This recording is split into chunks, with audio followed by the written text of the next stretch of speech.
เปิดทิปเขาเองให้ดิ เอาเปิดติ๊บข้าวกินเองพ่อเฮ้ย โอ้แน่เบิ่งลูกจิ เป็นจะได้เอา เบิ่งในได้ โอ้ เบิ่งลูกเบิ่งร้านในได้ แบบนั่นเนาะ หน้ามันเป็น หน้าปีนไปสมุนเนาะคืองามคักแท้อันนี้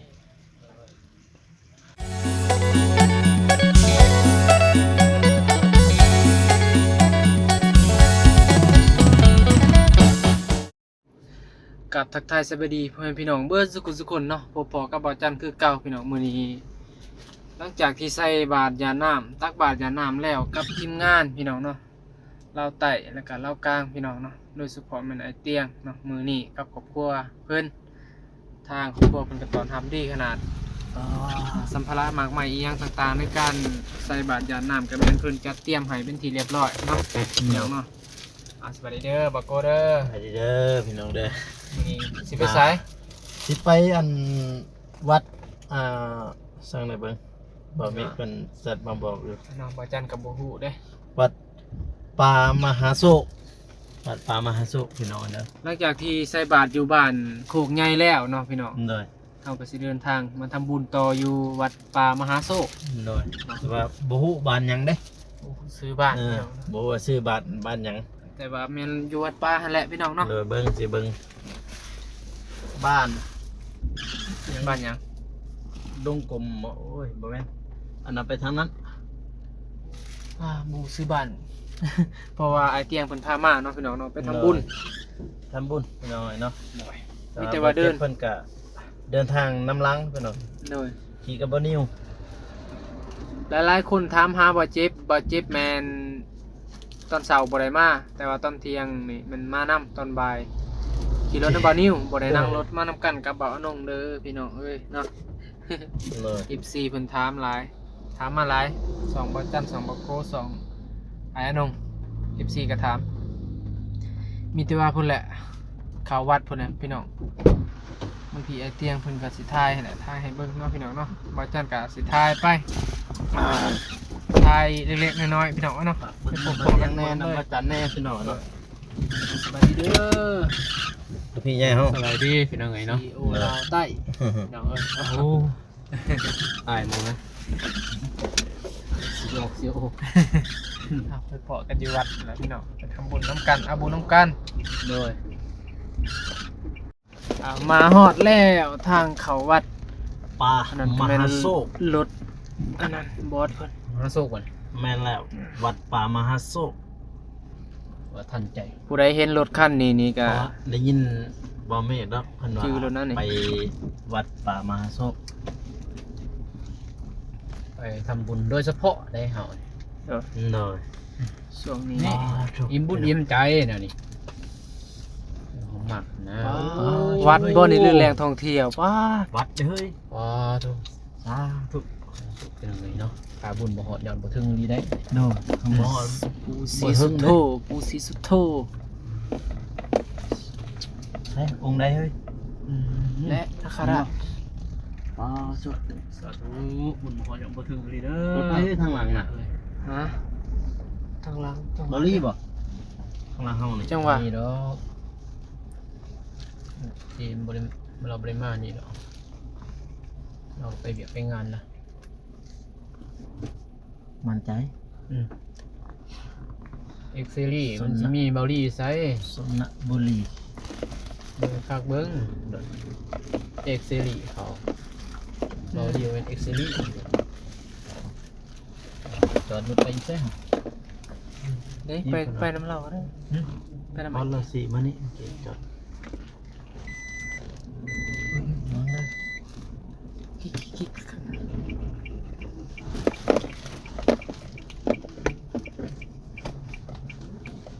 เท่านี้บ่ได้บ่ ไหน สูงคือสูงอยู่ บิดอยู่ที่ทางหลัง ผู้นี้เราไปจอดเบื้องนั้นผู้ไอ้เตียง เอาจอดนี่เราจอดเบื้องนั้น อันนี้จอดอยู่นะ ไป ไปจอดสิจอด ดูจอดให้ดิติดเขาก็ได้มันเป็นระเบียบเขาชัว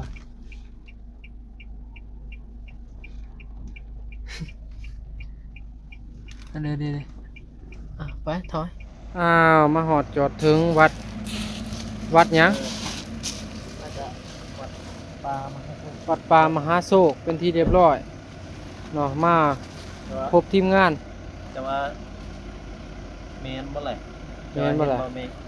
ท่านมาบอกว่าไปวัดปลามาสู้ทำอ่ะ เฮ้ย เดี๋ยวถามบอสท่านขึ้นมาดี โอ้ขึ้นเลยบ่ เดี๋ยวขึ้นเลยไป ขึ้นเลยแล้ว วัด พูด ไปยืน ไปเตียงกับไปก่อนนะข้างหน้า ไม่ถึง คุณดิโอ้อันนี้สร้างไม้แล้วเบางตรงนี่เสียดอิหยังเด้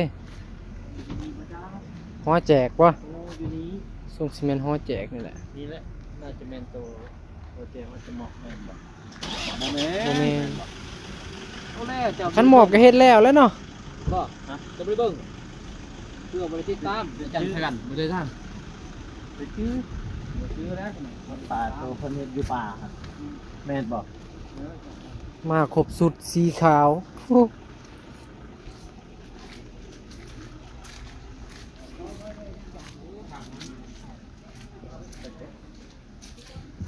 ถ่ายเตียงคุณถวายอีหยัง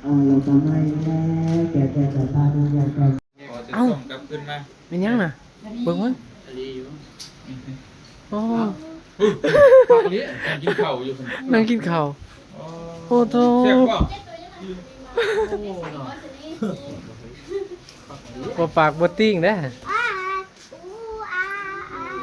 เออถ้าก็เห็นเคยเห็นทางน้องบ่มีเนาะ เปิดฝากเขาเลย บ่เปิดทิปเขาเองเด้ อ่ะเปิดติ๊บข้าวกินเองครับเฮ้ย บาย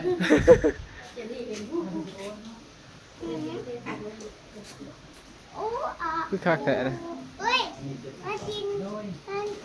อย่าทายร้ายแล้วเพิ่นว่าอาย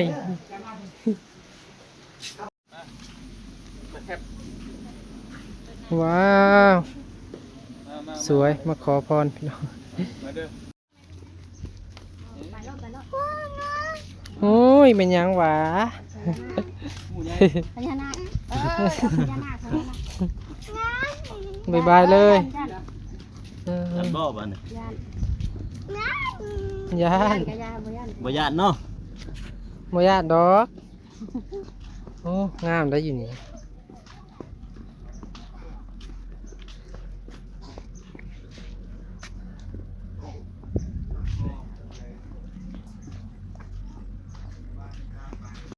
โอ้คืองามคักแท้อันนี้เคยเห็นแล้วบ่นี่ ยังได้ พญานาค ยังได้ ทุกกระดูก นี่เด้ไงคักโอ้เอามาทำบุญน้ำกันพี่น้องเอ้ยนี่ไปเลยบะโกคุณกระไรได้ทำผู้เฮงๆรวยๆ มีแต่ความสุขกายสุขใจเนาะสำหรับผู้ใดที่เข้ามาเบิ่งคลิปนี้เนาะอืม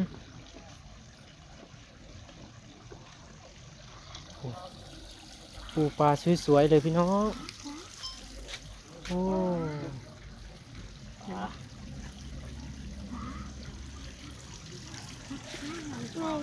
บ่แม่นบ่ ไปเด้อไปเด้อไปเด้อไปโอ้โหได้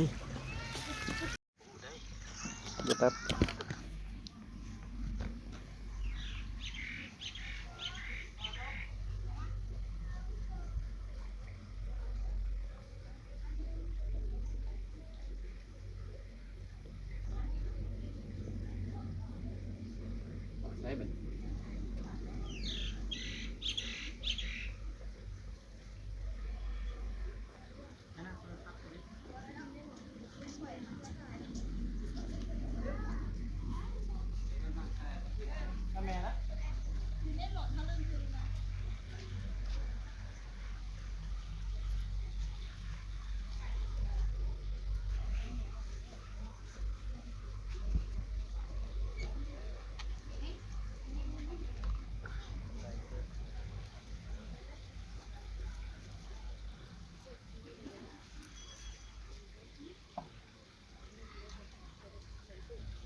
ข้างไหนต่อ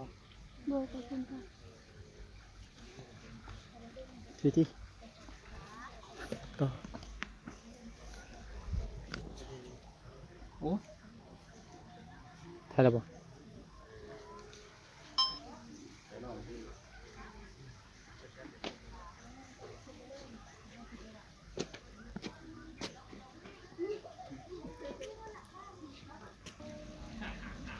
ไปพุ่นแหละไหว้พระขอพรไป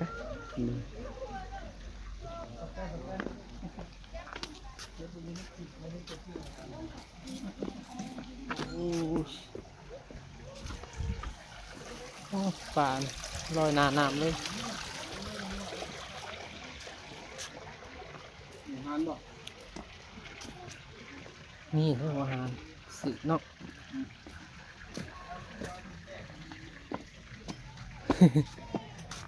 เนาะขันตัวจริงเนาะ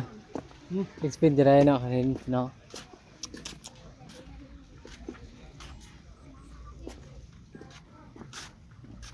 ระบบงูจงอ่าง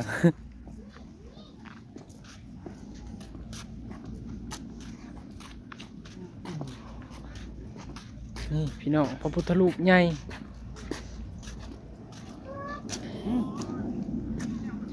โอ้มันยังฮะท้าวเวสสุวรรณบ่ ส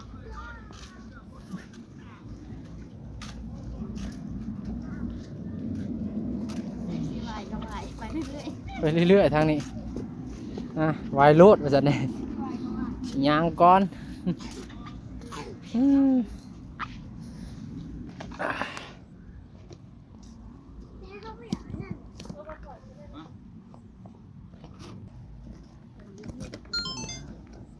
เขาไปเลยค่อยโตเจอมาโตน้ำค่อยเอา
เรียบร้อยเอาไป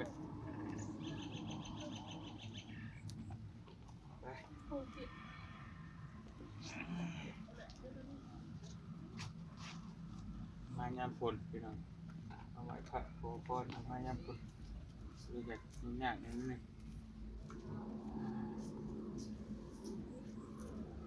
ไปดูต่อ สองบ่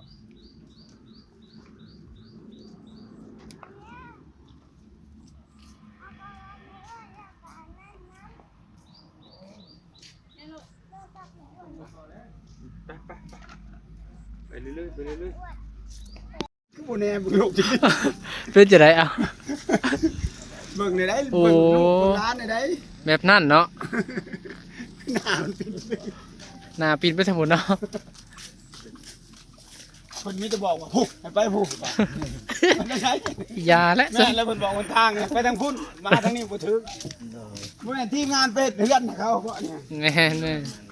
ชื่อทีมเนี้ยก็ชื่อจำมันน่ะ ไอเตียงทอง เตียงทองเนาะตัวนึงมันเตียงคำนากายเนาะตัวนี้เนาะ แม่น อันนี้เตียงทองนี่ใช้บาดใด โคกใหญ่ โคกใหญ่เพราะ เดี๋ยวอยู่เซโน บักยังก็ลูกตะกระทิงนะบักยังลูกตะกระทิง จังหวัดโอ้ยกัน หลายบันโคกมีแต่ยูทูบเบอร์เนาะ โดย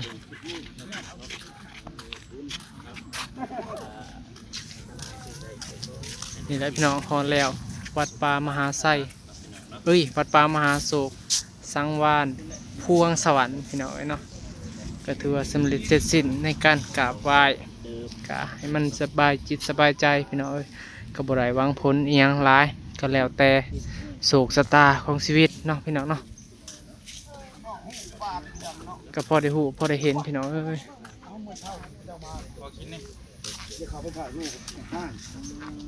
บ่แม่น6 ชามบ่มื้อแรงนี่วะ อย่าเด้อ6 ชามบ่จักเนี่ย ตามก็มาบันพี่น้องได้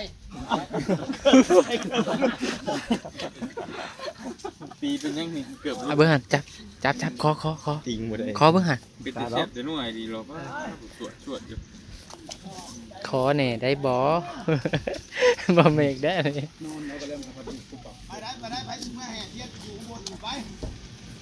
กินหลังไปแล้วบ่รวยแล้ว ตายหลายอีโพดหลาย เห็นกล้อง ย่างกล้องไปเนี่ยพี่น้องเนาะตลกไปกลับไปเป็นเด้อเป็นเด้อ สวัสดีครับ พี่น้องในประเทศกันที่พาทีมงานเดินทาง สวัสดีครับ ไปดงลิงไปดง สวัสดีครับ ขอแหน่ขอแหน่ได้บ่ ดีจะเล่ม ขอแหน่เฮ้ยอย่ามายุ่งนะ เสียบอยู่ป่ะ เอาอย่างเดียว อยู่หันกะนั่งกินข้าวแบบอร่อยเลย ช่วงโตน่ะ มีอันเดียวป่ะ แม่นั่นแหละโบเมนต้นนี้ที่ จะเล่มแซ่บได้จะเล่มสวรรค์เขตเอาอันจอกเปล่าเอาอันนึง คักอีหลีอันนี้อ่า บอก บูโอ้บูโอ้ยมืดสำนีแหละมืดสำนีแหละสวรรค์เมืองมนุษย์ นอนกินก็ได้แล้ววะ จับผัก นั่งกินนอนกิน มักบ่แบบนี้ ไพ่มักบ่โก้บ่มักแบบทิพย์บ่แบบคืดกระอีมเอาก็ได้ เทวดา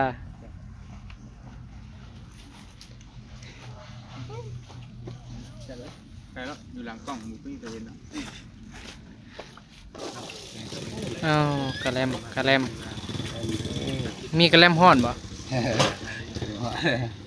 บอกควรแล้วแท้วันนี้ก็ อยากได้กระแลมห้อน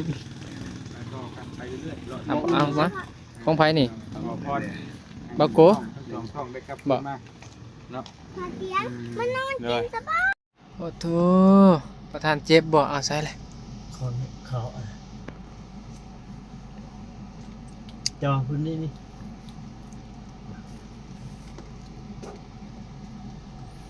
ใส่พูดนั่น ไม่อยากอีก สบายดีเด้อบ่เจ็บเด้อ สวัสดีตี ฮะ ว่าจะ ใครอะไม่นะงานเขายุ่งอยู่เขามาทำอะไรนี่ประธานเจ็บนี่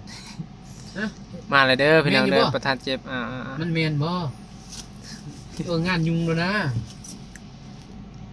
นะ มาทางนี้อีก เช็ดปัน แมนอยู่บ่ สบายดีเด้อบ่เจ็บ แมนอยู่บ่ บนบ่ บ่แม่นนะ โมเมนต์ตัวจริงบ่ แม่นบ่เจ็บ ตัวจริงเขายุ่งอยู่บ่ เออ ยุ่งอยู่ห้องอยู่ ไปพ่น อยู่ อยู่ห้องมาจักมาแม่นนะ โมเมนนะแนวนี้นะ อืม ต้องรอคนนี้เลย น้อง โอ้ประธานเนาะ ที่จริงเนี่ย อันนี้ตัวแสดงบ่นี่ การจะแมนมาตกทั้งนั้นลงดงลิง ตัวจริงยุ่งอยู่ มันอยู่ดวงลิงนี่ เมนบ่อนอยู่ชื่อมัน โตเหมือนโมเมนโมเมนนะ โอ้ตัวแสดง โมเมนนะโมเมนนะโมเมนโอ้แมนบ่ประธาน อ้าว แม่นบ่ ตัวจริงบ่นี่ ว่าเจ็บบ่นี่ โอ้ จะใช่ โอ้รอเลย อ่ะ สุดข่าว เอ้าบ่เบิ่งคลิปบ่ ไปใส่ใส่บ่นิว โอ้ยอยู่เทิง เอาจุนยางตะพุ่นบ่ แม่ยา ไปขึ้น หาหลัก หาลัก แม่ ขึ้นน้ำบ่ ไป ยาวได้นี่ปูน ขึ้นน้ำบ่ อาณาจักร ไปน้ำ บ่ บ่ จักไปติ ไปน้ำบ่ เต็มป่ะ บ่เต็มดอก บ่ ไป เต็ม เต็มบ่เต็มขึ้นมาโว้ตัวจริงบ่นี่คือว่าตัวแสดงซะดอก ดุง อัน ดงลิงเนาะ ตะลิง ดงลิง เอ กับ อ ตะลิ มาง ลิง มาเจอเผ่าพันธุ์เท่าไหร่จะดีใจได้บัด อันนี้นี่เอาพันธุ์เดียวกับมนุษย์เด้อนี่ แม่นบ่ แบบนี้แหละต้นกำเนิด แต่เฮากับวิวัฒนาการเฮาไปกลัวเข้าใจบ่ อ๋อก ำเนิดเอานี่แหละ เฮามีแบบ ทำมาลายแน่นอน สิเป็นยิงเป็นข้างเป็นคนเดี๋ยวตัวนี้อู้เนาะตัวลายสิเนาะ อู้เต็มเลย จะเห็นปลาโลมาบ่ ฮะ คันมันอยู่บกใดมันวิวัฒนาการแบบเฮานี่นะ เป็นคนเลย โอ้ย เรียงลูกเลยน้ำนม ตัวนี้ผมยาว หันใจทางปอดคือกัน อืม มุดน้ำแล้วก็ขึ้นมาสูดอากาศมุดน้ำแล้วขึ้นมาสูดอากาศ จะคิดว่ามันหันใจแบบไร ไปทางนั้น ปลาโลมา เฮ้ย ไปน่ะ เฮ้ย ไปนั่น โมเมนตีงานยุ่งอยู่เลย อ้าวงานยุ่งบ่ งานก็ยุ่งอยู่โมเมนตี ตัวจริงน่าจะยุ่งอันนี้ตัวปลอม ไปพูดดิบ่ ไป ไปก็ไป มาดงลิงพี่น้องดงลิงลิงหลาย ลูกมันอู้เฮงไรเอ้ย อุ้ยซึ่งต้นไม้ มาดงลิงครั้งแร สาย ก ลิงบ่จัก โอ้คุณผู้ ดงลิงปอดก